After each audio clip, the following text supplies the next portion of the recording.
This week we have a special edition of the Everyday Eurasia Podcast. Voices from across the region take us on a journey from Easter to Pentecost. Today we join Mária Gusztinné Tulipán, Rector of EuNC. As we reflect on the beautiful account of the road to Emmaus, we are reminded of a sacred truth. Christ walks with us, even when we do not recognize him.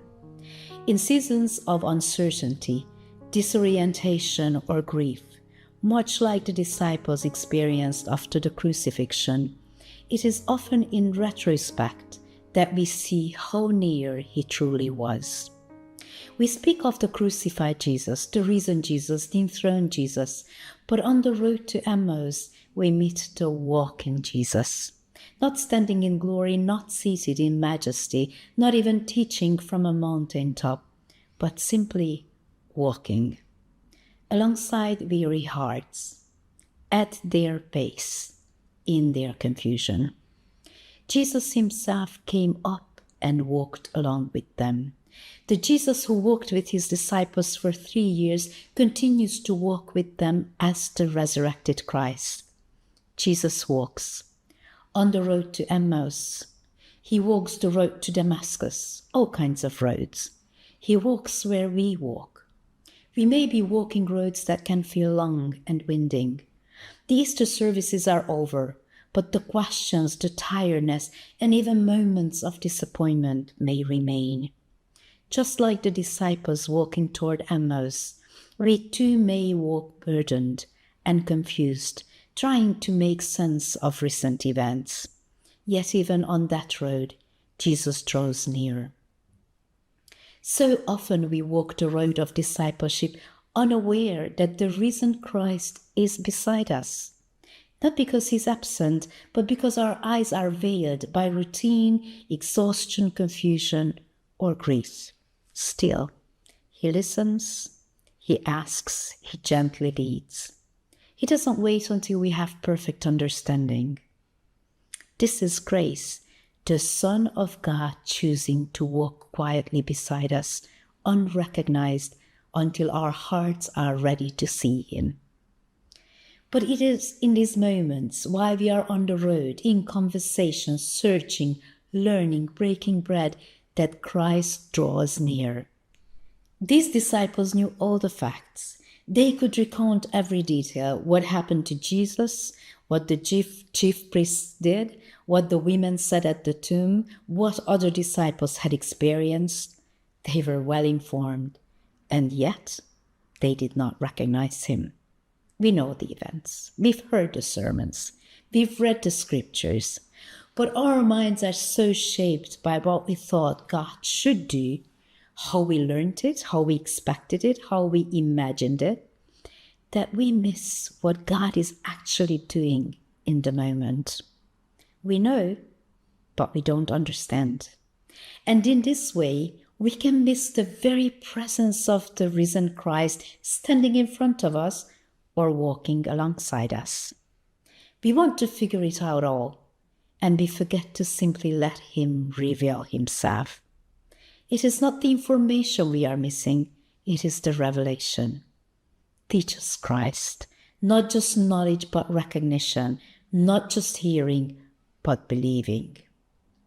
In the process of walking together, as he explained to them what was said in all the scriptures concerning himself, something holy happens.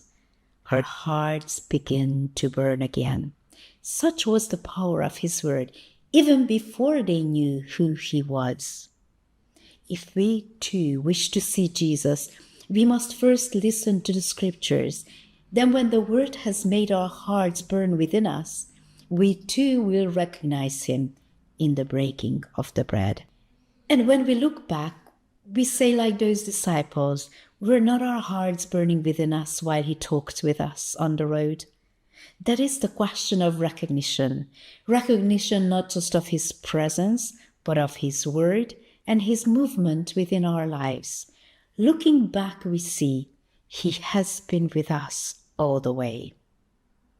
The road to Emmaus thus becomes the road back to witness.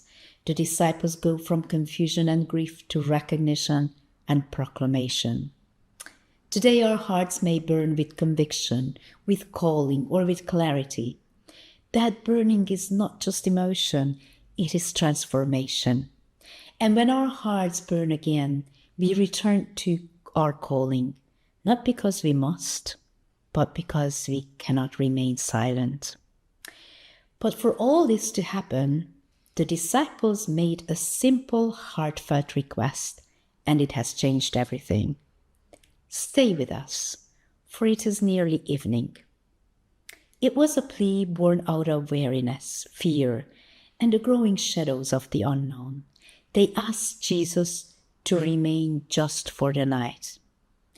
But Jesus had something far greater in mind.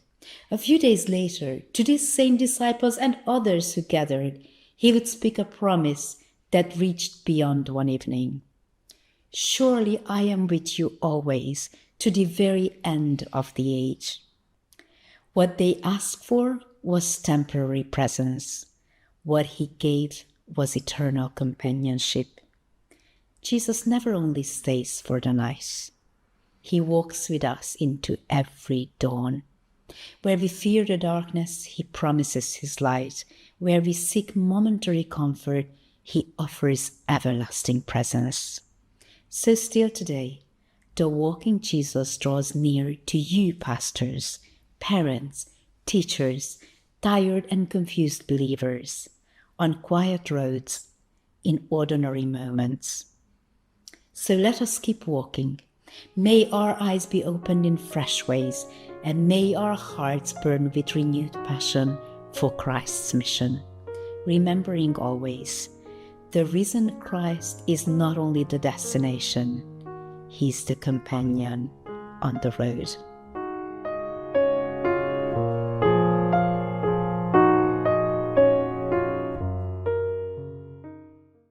Thank you for listening to the Everyday Eurasia podcast.